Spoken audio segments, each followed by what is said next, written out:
Ta'lim Ta'lim halaman 55 melanjutkan pasal tentang tawakal, ya, pasal tentang tawakal dalam menuntut ilmu.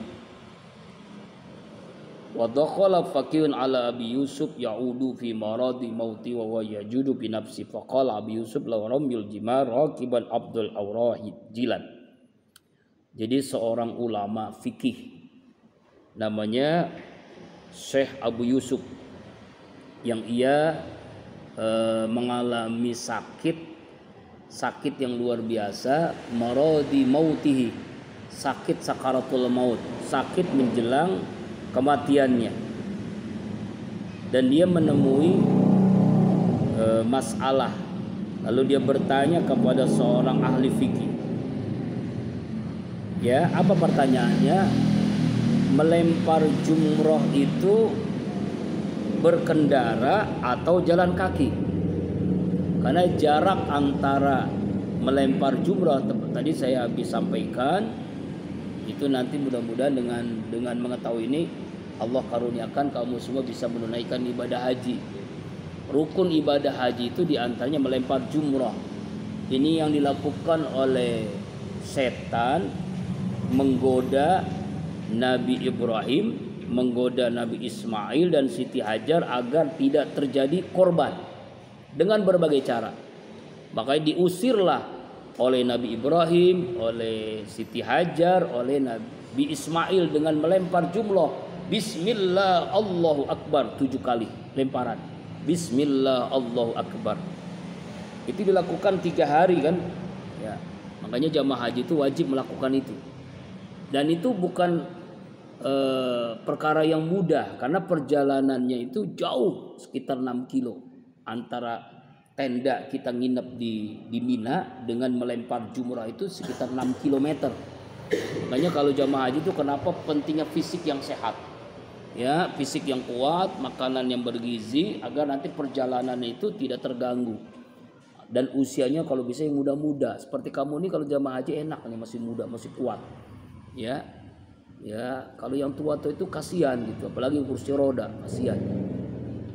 Ya, udah jamaahnya jutaan manusia, melempar tempat yang satu, itu yang makanya luar biasa. Jadi rangkaian ibadah haji yang berat itu diantaranya adalah melempar jumroh, ya, perjalanan jauh. Kecuali memang hajinya VIP, yang hotel dengan melempar jumroh itu hanya 1 kilo atau 500 meter. Kalau yang reguler bisa 6 kilo, bisa 7 kilo perjalanan. Tergantung letak posisi tenda menuju itu tuh jauhnya berapa. Nah itu. Tapi sekarang ada terowongan Mina yang luar biasa, di situ enak lah. Sudah ada kipas angin, sudah ada eskalator yang memungkinkan di tengah-tengah itu kalau keletihan kita jalan itu ada yang jalan tuh, kayak di bandara tuh, yang eskalator jalan begitu kan. Tapi kalau banyaknya orang juga akhirnya lambat juga jalannya.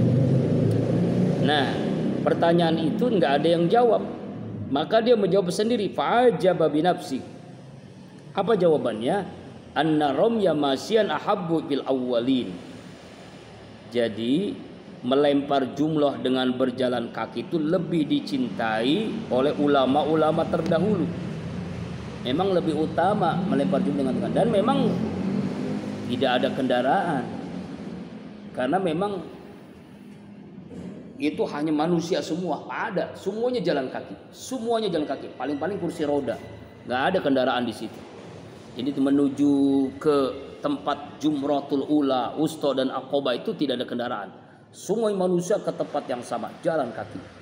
Nah kita banyak takbiran di situ kan, karena itu hari tasyrik, Idul Adha dan tasyrik. Jadi jamaah di seluruh dunia ini melaksanakan sholat hari raya Idul Adha, kita di situ sedang apa? Sedang melempar jumrah. Allahu Akbar, Allahu Akbar. Wah, itu merinding itu. Tapi banyaknya manusia zikir takbiran, nggak merasakan capeknya luar biasa dengan membawa batu itu, batu kerikil-kerikil untuk melempar jumrah. Tidak merasakan letih, ya nikmat aja begitu. Paling malamnya itu kaki pada meluang, ada sakit. Nah, jadi lebih dicintai oleh.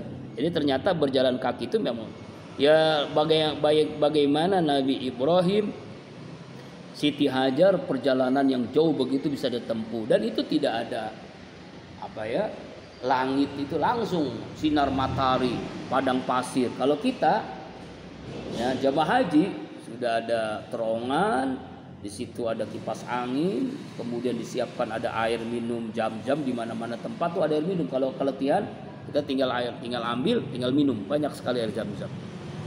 Masya Allah. Jadi nikmat sebenarnya. Ya seperti olahraga lah. Ya makanya jamaah haji itu sebelum ibadah haji itu disarankan sebulan 2 bulan itu harus olahraga, jalan kaki, supaya nanti tidak kaget di sana, jalan terus. Ya. Wa haka yalimbai faqi ayyasagilabi fi jami' awqati. Dan disibukkan seorang ahli fikih itu mesti waktunya untuk selalu memecahkan masalah fikih. Fikih apapun, ibadah, muamalah, fikih jinayah, fikih siasah. Jadi harus bisa menyelesaikan permasalahan-permasalahan, apalagi semakin ganti zaman, semakin masalah itu berganti-ganti gitu ya. Terutama masalah fikih muamalah. Dulu tidak ada bank, sekarang ada bank. Dulu tidak ada internet, sekarang ada internet, ada media sosial dan sebagainya. Itu mempengaruhi fatwa-fatwa fikih. Nah, makanya terus berjalan. Makanya dijelaskan di kitab ini lazzatan azimah. Jadi orang yang memecahkan masalah fikih itu adalah kenikmatan yang merasakan kenikmatan yang agung, kenikmatan dalam memecahkan masalah fikih. Diriwayatkan Muhammad bil Manam. Nah, Syekh Muhammad ketika beliau tidur lalu bermimpi dalam tidurnya, kemudian ada pertanyaan. Pertanyaan apa? Kaifa kunta fi halit tanzi'i? Dalam mimpinya itu ada yang nanya, bagaimana keadaan kau hai Syekh Muhammad ketika menghadapi sakaratul maut? Hadis riwayat Imam Tirmidzi, ketika sakaratul maut itu sakitnya lebih sakit dari 300 pedang. 300 pedang yang menusuk tubuh seseorang, sakit luar biasa. Tidak terbayangkan amat sangat sakitnya. Tapi bagaimana jawaban Syekh Muhammad dalam mimpinya itu? Faqala kuntu muta'ammilan fi mas'alatin masil maqatib falam as'ur bi khuruji ruhi. Aku katakan, ketika aku sedang memecahkan masalah di masalah-masalah makatib itu berbagai masalah fikih, ya kan? Aku tidak merasakan keluar ruhku. Artinya ternyata sudah berada di alam barzah, sudah berada di alam kubur, tidak merasakan sakitnya goncangan sakaratul maut ketika seorang ulama meninggal dalam keadaan memecahkan masalah fikih, memecahkan masalah fikih waris, memecahkan masalah fikih muamalah, memecahkan masalah fikih jinayah, memecahkan fikih ibadah, fikih kontemporer dan sebagainya. Dia tidak merasakan sakitnya sakaratul maut. Itulah yang dirasakan Syekh Muhammad yang diceritakan dalam kitab ini. Dan diceritakan pula ketika akhir umurnya, sagolatni masail mukatib anis istihdali hajal yaum.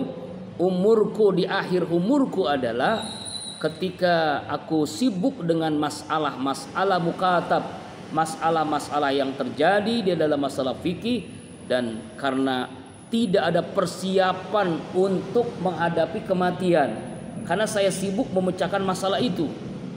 Artinya adalah ketika seorang sibuk dalam ilmu pengetahuan agama, lalu dia bisa memecahkan masalah. Nah, ketika itu ruhnya dicabut oleh makal maut, maka Allah karuniakan yang disebut dengan apa? Husnul khatimah.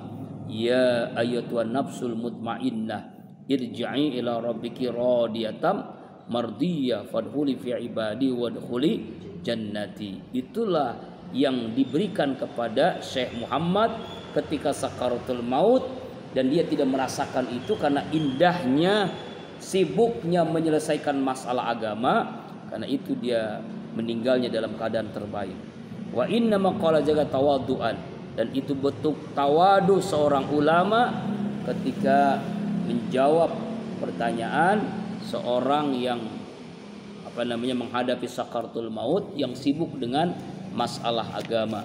Ulama-ulama itu tidak akan merasakan sakitnya sakaratul maut karena sibuk dengan ilmu, sibuk dengan pengetahuan, dan harus memecahkan masalahnya. Wallahu a'lam bishawab. Mudah-mudahan kita bisa mengambil iktibar, mengambil nasihat terbaik dari apa yang dilakukan ulama. Sibuk dengan ilmu, sibuk dengan ibadah, sibuk dengan muhasabah. Ketika menghadapi sakaratul maut, akhirnya indah, meninggalnya dalam keadaan indah. Itulah cita-cita orang mukmin, is kariman au mut syahidan, hidup mulia atau mati syahid. Alam bisawab, insyaallah malam Selasa depan, faslun fi waqti tahsil, pasal bagaimana mendapatkan waktu terbaik ilmu, hasil terbaik ilmu yang manfaat. Bagaimana caranya?